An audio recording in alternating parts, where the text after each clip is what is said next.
Hey guys, it's Happy Conscious Gal here. I just wanted to do a quick vlog to let you guys all know that I'm actually going away tomorrow. And I'm going to be away for about 12 days. And I'm not going to have internet access. And that's a very deliberate choice, and I'll tell you why in a minute. But the bottom line means that I won't be able to do any vlogs or reply to any comments or emails or Facebook messages or MyFitnessPal messages. So I just want to let you know that I haven't disappeared off the face of the earth. I haven't, I'm not ignoring you all. I'm just going to be away and out of touch. But the day that I get back, I'm going to spend a couple hours going through all the messages and Facebook messages and comments and MyFitnessPal and emails and comments on the vlogs. So please keep posting them, keep writing to me. I love hearing from you guys. And it's also possible that while I'm away, I'll go to an internet cafe and I will every now and then catch up. And if something really big happens on phase 3 for me, then I promise I'll pull out my little iPhone and I'll film a vlog on my iPhone without editing it or anything, and I'll figure out a way to send it. I think I can actually send it through my iPhone to YouTube. I've never tried that because, I like to do my flash editing and all of that. If I have to just do a quick one on my iPhone, I'll do it. So you may actually hear from me in the next 12 days, but I just want to let you know, in case you don't, it doesn't mean something's happened to me. I'm just away. I just want to let you know that. So just a quick update. Today I'm on phase 3, day 15, and it's going pretty well. You all saw the big drama around the birthday party, so I won't go into all of that. That's in my previous vlogs. My weight went crazy up and down for a while. It's pretty much normalizing now. I seem to be fluctuating between about 1 pound over LIW and 2 pounds over LIW. This morning I woke up and I was about 2.1 pounds above. I'm not going to stress and do a correction day because I'm pretty sure tomorrow it'll go back to 1 pound above. It seems to be going up and down between them. And it actually doesn't seem to be so much connected to what I eat. It seems to be much more connected to how much sleep I'm getting. So that's one of the biggest things I've been learning in this journey, how much my body is affected by my sleeping patterns. And actually, I wanted to make this declaration while I'm here because it's a really powerful thing to do, to set an intention and declare it in public so that it's witnessed by a group of people. It seems to lock it in. It seems to create and generate a collective energy field around the intention, which makes it much stronger. And it also keeps you accountable to that intention. So I've done that before with these vlogs. I've said things to you guys that I'm going to do, and I've stuck with them. So I'm now going to declare an intention while I'm away, and I'm going to tell you in a minute why I'm going away as a specific reason. But while I'm away, I'm setting an intention now that I'm going to go to bed before midnight every single night. Because I have realized that the nights, like last night I stayed up till about 2, the night before I stayed up till about 3. You can probably see the bags under my eyes because I'm wearing this headband because my hair's dirty and I haven't washed it for a while and it's just a bit yuck. Also, I just need to get it out of my face today because I'm so tired. I feel quite irritable. You can probably see I don't look as glowing as normal. And I've noticed that it's not just that I wake up exhausted, but my weight is always higher on the days where I don't get enough sleep. It's been really noticeable. During phase 2, it was extremely noticeable. I'd lose much more weight the days I had good sleep. And for me, it doesn't seem to be about the hours of sleep, because last night I still got 8 hours sleep, and the other night, I went to bed at 3, I woke up at 11, I still got 8 hours sleep. It seems to be the timing of the sleep. If I can fall asleep before midnight, even before 1 is good for me, but especially if I can fall asleep before midnight and be awake at about 8 or 9, then I wake up feeling incredibly rested and my weight is always lower and I just feel so much better throughout the day, much less irritable, much better able to concentrate. And I think there's a number of reasons for that. Firstly, because I've been told and I've read and I've heard that every hour of sleep you get before midnight is basically worth 2 hours sleep after midnight. So I think there's a lot to that. But it's also, I learned something this morning which really has explained why I have this problem with going to sleep.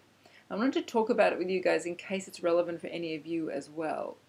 So since being on HCG, I've pretty much kicked my sugar habit. I haven't had sugar now for months because I did a cleanse earlier this year. In January, it's called the Arise and Shine Cleanse. It was amazing. Cleans out your entire digestive tract, your colon, gets rid of a whole lot of toxins from your system, cleans up your skin, changes your energy, you're much calmer. I felt alkalines your system. I felt amazing after that, and I really didn't eat sugar after that because I didn't feel like it.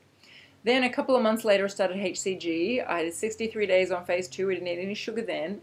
I've been on phase 3 for 2 weeks. That's another 2 weeks without sugar. So I've pretty much been off sugar since January. So what's interesting is what I learned this morning, and this morning I was on a call with one of my teachers who's an amazing teacher in the area of spirituality and nutrition, and he teaches you how to deeply listen to your body. His name is Kaz Phelps. I'll put his website down below. I'll edit that in. And he talks a lot about how our culture is a stimulant-driven culture. How we are raised in a stimulant-driven culture, so we're raised in a culture that craves sugar and fast food and various kinds of stimulants from chemicals and drugs and additives and the excitement of doing and busy and coffee and just everything in our culture is stimulant based, and then we crash, and then we need another stimulant to revive us, and then we crash, and then we need another stimulant, and then we crash. And he says that this is driven by the behaviors and the patterns that we learn as children, the foods we're given as children, the kind of society we're growing up in, and also the biochemistry within our bodies starts to organize itself around the stimulants in our culture. So what happens is our internal harmony of the organisms within us gets out of balance. So basically the kind of organisms that are not so good for you, like the candida, the non-aerobic or the anaerobic organisms that leave a lot of toxic waste in our system, they start to get more and more and more. And the really good organisms, you know, the probiotics, all that sort of the flora, the good flora that's in our gut, that gives us oxygen and energy and life force, they start to go down in numbers. And so you end up with an imbalance of all these much more anaerobic organisms inside us. And those are the organisms that crave the sugar and that crave the stimulant. So you may have heard of people who have candida out of control. And candida is one of those organisms that's craving sugar, craving stimulants, craving coffee. And that leaves a lot of toxic waste in our system. So we end up very tired and sluggish with a lot of illness and ill health. And what I've realized is that I have come a long way in getting rid of the food stimulants from my system. I don't tend to, I've never drunk coffee, I've never really drunk alcohol, I don't eat meat. I don't have much salt other than really good Himalayan crystal salt, and that's not a stimulant. I don't eat sugar anymore since this year. Don't eat really much processed food. So all the food stimulants have dropped out of my life. And I thought, oh, I'm doing really well.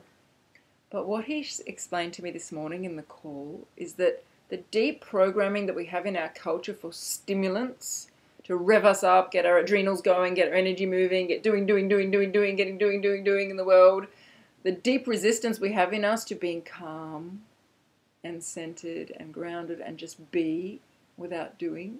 There's a very deep resistance in most of us that's been programmed into just being. Most of us would get very bored if we were just being.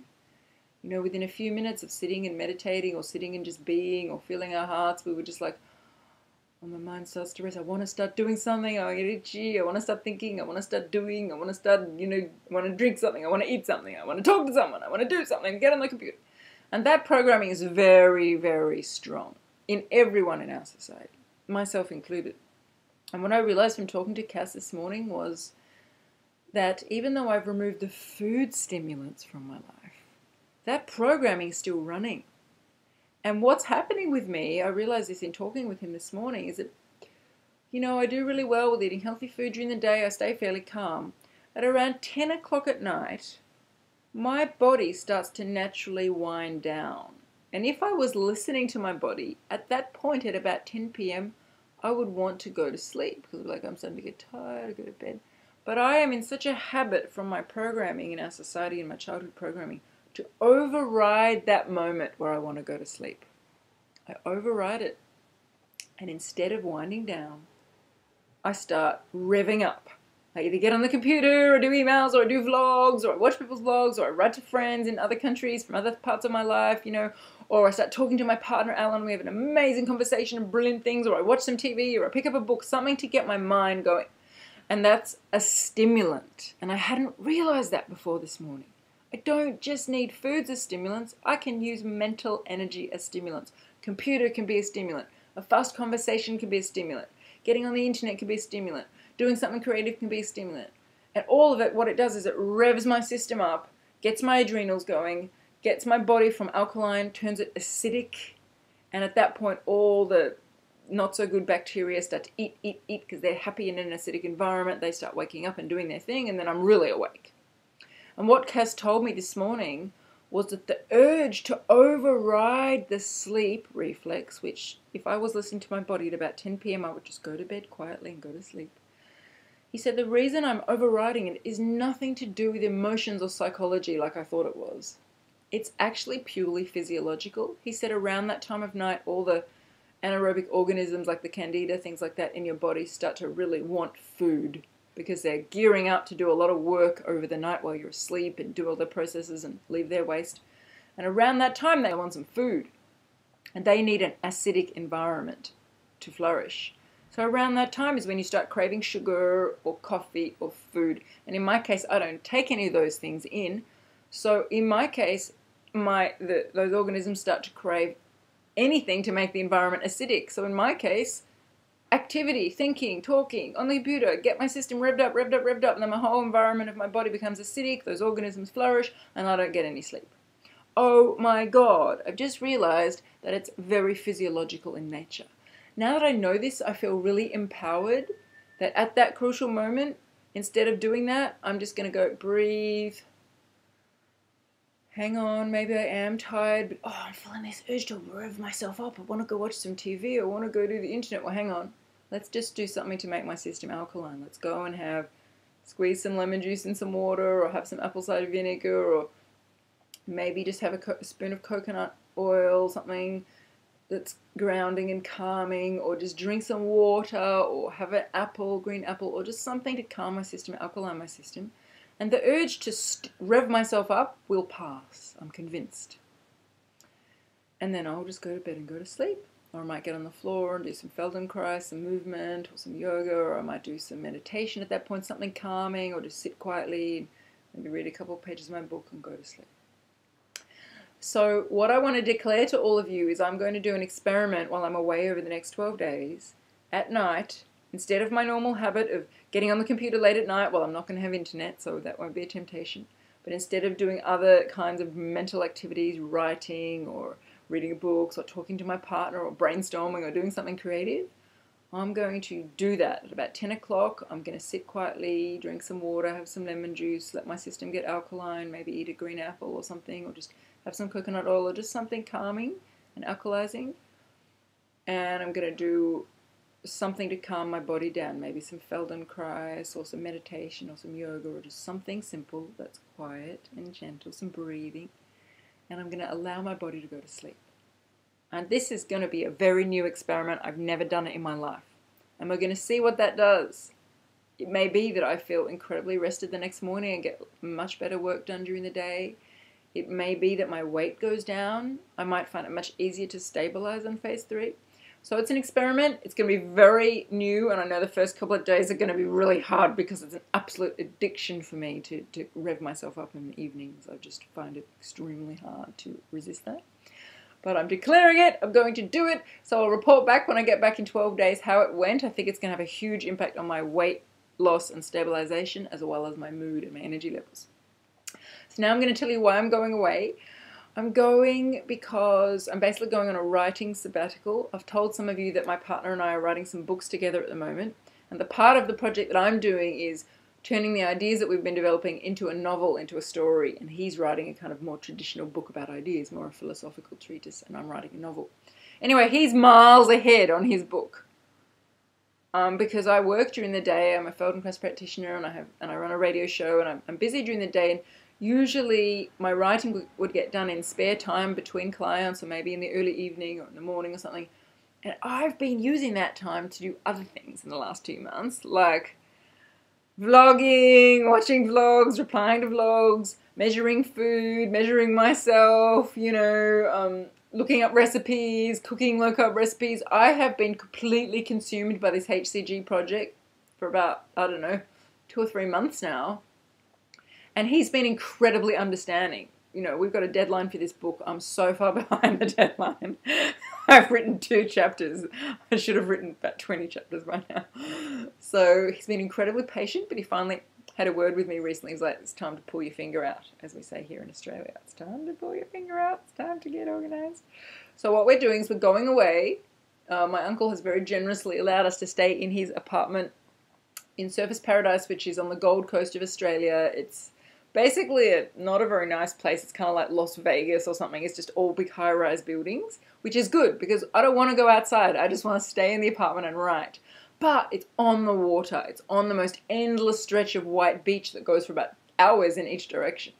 So my intention is to get up in the morning, go for a long walk on the beach, come back, do 4 or 5 hours of writing, then maybe go for another walk on the beach or go for a swim, and then do 4 or 5 hours of writing, then maybe go for another short walk or a swim or something, and then come back and go to sleep early. And if I can get into that routine, which I'm going to, for 12 days, I will get a whole lot of stuff written on the book.